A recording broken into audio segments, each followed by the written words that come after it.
आइए मिलकर वो लड़की बनते हैं जिसे देखकर शायर अपनी शायरी लिखना शुरू कर दे। खैर हम तो वो है कि कोई हमें देखकर अपने पेपर पर नफरत भी ना लिखे। खैर आइए शुरू करते हैं। फेस मिस्ट, सनस्क्रीन, मॉइस्चराइज़र और फिर प्राइमर। जी हाँ दोस्तों, प्राइमर इस तरह लगाइए कि आपका बेस एकदम से फ्लॉलेस लगे। तो सबसे पहले आईब्रो फिलिंग करेंगे। दोनों आईब्रो बराबर फिलिंग करने के बाद आईब्रो को बहुत अच्छे से शेप देने के लिए एक कंसीलर ब्रश की मदद से कंसीलर करूंगी मैं, ताकि पूरा ब्रो मेरे जो है शेप में आ जाए। और आई बेस बहुत ही अच्छा होना चाहिए, फ्लॉलेस होना चाहिए, तभी आपका आई मेकअप अच्छा लगेगा। सबसे पहले एक लाइट ब्रो आई शेड से क्रीज बनाएंगे और एकदम से स्मूथ ब्लेंडिंग करना चाहिए। आउटर कॉर्नर से आप स्टार्ट करेंगे एंड देन मेक श्योर कि आप दोनों आंख पे बराबर ब्लेंड करना, वरना देवरानी जिठानी लगेंगे। समझदार लोग हमारी बात को समझ गए होंगे, है ना। चलिए ठीक है, अभी और आगे बढ़ते हैं। दोनों आंख पर बराबर मैंने ब्लेंड कर लिया है।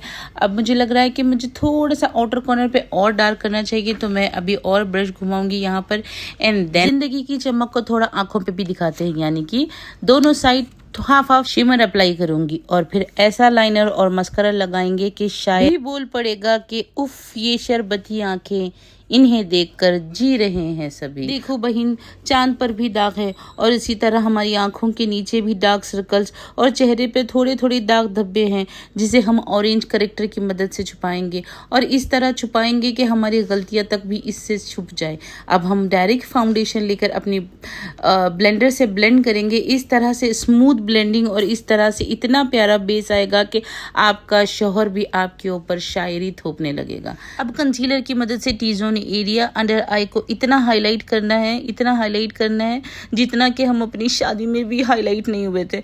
और अब फिक्सर मारकर हम पहले अपने बेस को फिक्स कर देंगे। इसके बाद सबसे फेवरेट हमारा काउंटरिंग पार्ट है। हम अपनी चीक्स को काउंटर करेंगे, अपनी प्यारी सी जॉ लाइन बनाएंगे। अगर हमारे शौहर नवाबों के खानदान के होते तो हमारे लिए दोबारा ताजमहल बनवाया जाता। अब इस खूबसूरती को पाउडर की मदद से लॉक करेंगे ताकि हमारे बेस को किसी की नजर ना लगे। आपको सच बताऊं, मुझे मेरे महबूब से ज्यादा कीमती मुझे मेरा ये ब्लश है। इसको लगाने के बाद मैं एकदम कश्मीर की कली जैसी लगती हूँ। अब मैं अपने बेस को हाईलाइट करूंगी और आंखों में काजल इस तरह लगाऊंगी कि लोग कहेंगे ये वही नागिन है जो एकता कपूर के सीरियल्स में आती थी। अब लिपस्टिक लगा के मैं अपना मेकअप पूरा मुकम्मल करूंगी और आखिरी बार ब्लेंड करूंगी ताकि कहीं कोई पैच ना रह जाए और फिर इस खूबसूरती को फिक्सर के जरिए फिक्स करूंगी। अब आप लोग कमेंट में मेरे ऊपर शायरी या गजल जो चाहे आप लिख सकते हैं।